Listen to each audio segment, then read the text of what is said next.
senhoras deputadas, público que nos acompanha, o Brasil acompanhou estarrecido esta semana a denúncia do senhor Procurador-Geral do Ministério Público Federal, que traz um conjunto de informações sobre a ação de uma organização criminosa que atuou e atua no Brasil e que, principalmente nos últimos anos, trabalhou no sentido de desmoralizar o sistema eleitoral brasileiro e tentar, através da violência e da força, subverter o resultado da urna e, através de um golpe, colocar na presidência da República o candidato que havia sido derrotado. Esse relatório do Ministério Público Federal, senhor presidente, é muito mais do que um relatório. Ele é uma espécie de relato cronológico do modo que trabalhou esta organização criminosa, chefiada pelo ex-presidente Jair Bolsonaro, pelo general Braga Neto, general Quatro Estrelas, que foi seu candidato a vice, e que traz, senhor presidente, detalhes que não deixam dúvidas sobre a maneira que este grupo criminoso agiu no sentido de desmoralizar a democracia, e principalmente o sistema eleitoral brasileiro, e que culminou com a tentativa de golpe do dia 8 de janeiro. É importante, senhor presidente, que a gente entenda que este grupo criminoso começou a agir muito antes. Nós que tivemos a oportunidade de conviver com o Bolsonaro aqui como deputado, e eu tive a oportunidade de conviver por vários mandatos com o Bolsonaro aqui nessa casa, na realidade não nos surpreendemos de nada disso que veio a público.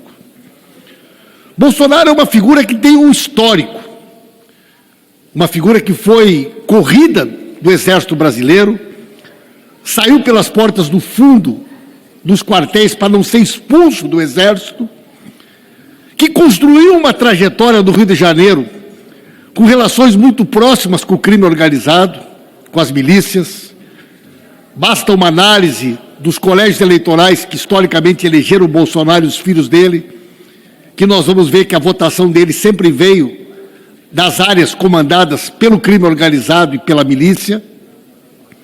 E se alguém tinha alguma dúvida sobre tudo isso, ao longo do tempo esta relação de cumplicidade e proximidade dele com o crime organizado foi se tornando pública.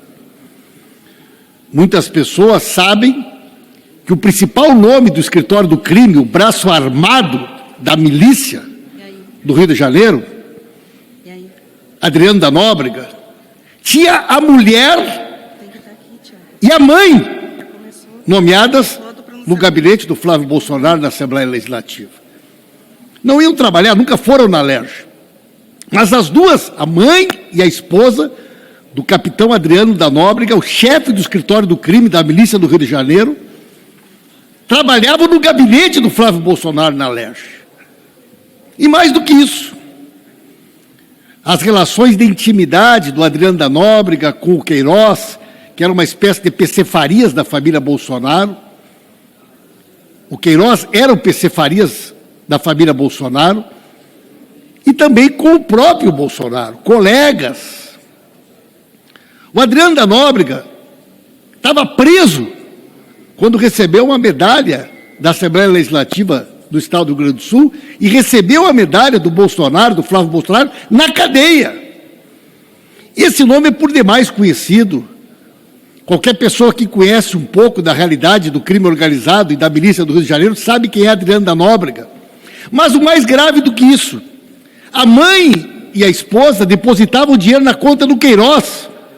E o Queiroz pagava as contas da família durante anos. A senhora Michele Bolsonaro, as contas pessoais do dia a dia da família do Bolsonaro eram pagas com o dinheiro do crime organizado, com o dinheiro dos parentes da milícia. E, portanto, ele tem um histórico criminoso. Se tem duas características marcantes do Bolsonaro, uma é a sua relação com o crime organizado e a outra sempre foi um covarde. Foi um soldado covarde e foi um parlamentar covarde. Talvez de todos que estão nesse plenário, o único que conviveu com o Bolsonaro aqui no plenário fui eu.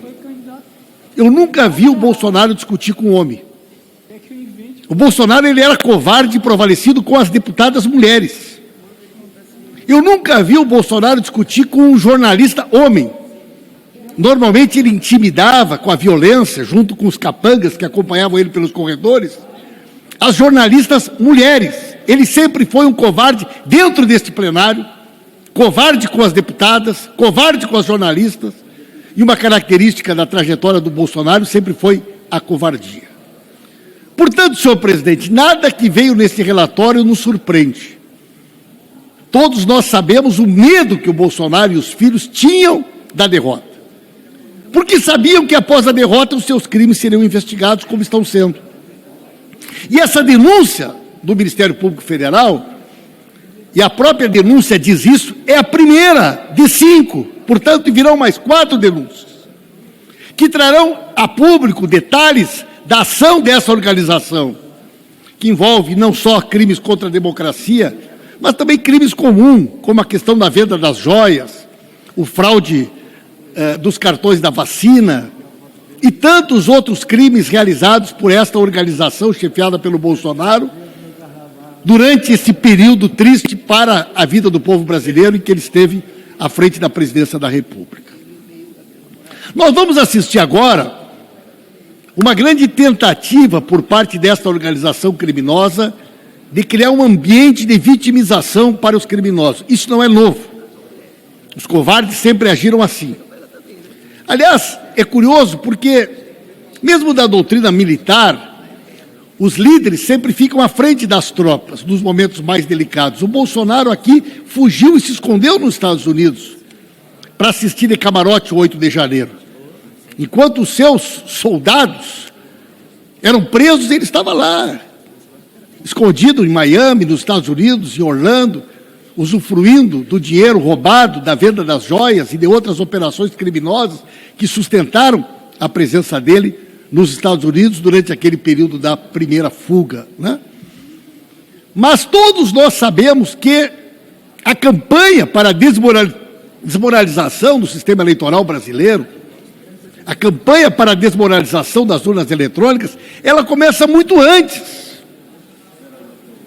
E a grande hipocrisia desse discurso é que o Bolsonaro foi eleito a vida inteira pelas urnas eletrônicas. Os filhos foram eleitos, mas a ação de questionamento das urnas eletrônicas foi parte de uma estratégia de enfraquecimento da democracia, para que pudesse, no momento da derrota da urna, criar um ambiente no Brasil de contestação do resultado da eleição. E, portanto, senhoras e senhores, nós temos que lembrar da campanha organizada, planejada, e que a denúncia do Ministério Público Federal traz detalhes para desmoralizar o sistema eleitoral brasileiro. Posteriormente, a partir do dia 7 de setembro de 2021, inicia uma campanha pública de ameaças às instituições, ao Supremo Tribunal Federal, ao Tribunal Superior Eleitoral. Tudo isso culmina com as ações violentas, as tentativas criminosas de impedir que as pessoas fossem votar no dia da eleição, comandadas pelo aparelho do Estado, a Polícia Rodoviária Federal e outros órgãos de Estado envolvidos na ação criminosa para impedir que a população votasse, e depois os acampamentos em frente aos quartéis, financiados com muito dinheiro. E esses financiadores também terão que responder pelos crimes que cometeram. Durante meses, pessoas sem trabalhar, sem fazer nada, comendo, bebendo e vivendo na frente dos quartéis, financiados pelo dinheiro do crime, alimentados por essa operação comandada pelo Bolsonaro e pelo Braga Neto, para tentar, de todas as formas, impedir que o presidente Lula pudesse tomar posse. Eu lembro que eles repetiam sempre: Lula não vai subir a rampa, Lula não vai tomar posse. Eu estava aqui em Brasília no dia da diplomação, no dia 12 de janeiro, no dia que eles tocaram fogo nos ônibus, tentaram invadir prédios públicos nas imediações da onde o presidente Lula estava residindo, no hotel, aqui no setor hoteleiro sul de Brasília. Ali no 12 de janeiro, já estava claro, no 12 de dezembro, já estava claro a disposição de levarem a tentativa do golpe às últimas consequências. A prisão dos criminosos envolvidos na tentativa de explosão do caminhão-tanque, próximo ao aeroporto de Brasília, no período entre o Natal e o Ano Novo. E hoje, nós sabemos da organização do plano criminoso para assassinar o presidente da República, que ocorreu exatamente naqueles dias, nos dias da diplomação, que pretendia assassinar o presidente Lula, o vice-presidente Alckmin e o presidente do Tribunal Superior Eleitoral, Alexandre Moraes. Isso está documentado em detalhes, o financiamento, a aquisição dos armamentos, a maneira como se daria o plano, o monitoramento para assassinar o presidente da República, o vice e o presidente do TSE, e está lá no relato do Ministério Público Federal, plano de assassinar o presidente que era de conhecimento do Bolsonaro, que não só sabia, como autorizou esta ação, que só não teve consequências maiores por conta de fatos que fugiu do controle do grupo criminoso. E depois tivemos o 8 de janeiro, com todas as decorrências que os senhores e as senhoras sabem. O Brasil vai passar limpo essa história. Bolsonaro terá garantido amplo direito de defesa, vai ter a oportunidade de apresentar suas razões e contra-razões, e junto com a sua organização criminosa será levado a julgamento. Se absolvido, será colocado em liberdade. Se condenado, será preso, talvez com penas superiores a 30 anos de cadeia. Esse processo é pedagógico para a democracia. Esse processo é fundamental para que a gente diga em alto bom som que nesse país ditadura nunca mais. E que aqueles que atentarem contra a democracia e contra o Estado Democrático de Direito responderão como criminosos que são. Por isso a importância desse julgamento, a importância da conclusão dessa investigação da Polícia Federal, do Ministério Público Federal, e agora nós nos encaminhando para a fase final desse processo. Teve a primeira denúncia, terão mais 4, haverá o julgamento, e nós precisamos virar essa página. A página do ódio, a página da intolerância, a página daqueles que desprezam a democracia e que tentaram, de todas as formas, impedir que a vontade do povo fosse respeitada. Não é uma questão menor. E acho que esta casa vai ter um papel muito importante para que a gente possa garantir um ambiente democrático, de acompanhamento da sociedade brasileira. Nós sabemos que estamos tratando com setores que são violentos, que são perigosos, que desprezam a democracia, e precisaremos estar vigilantes para que não fujam do país. Vários deles já fugiram, alguns para a Argentina, outros para os Estados Unidos.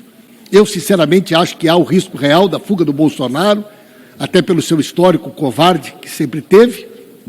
E vamos permanecer, senhor presidente, fazendo esse debate, acompanhando essa discussão, porque a democracia precisa, porque o Brasil precisa.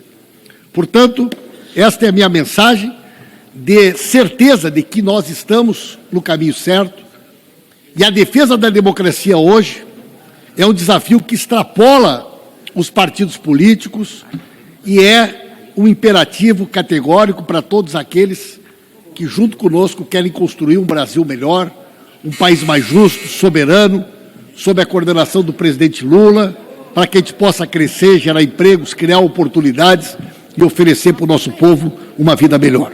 Muito obrigado pela atenção de todos e de todas, e esta é a mensagem que eu gostaria de trazer para vocês.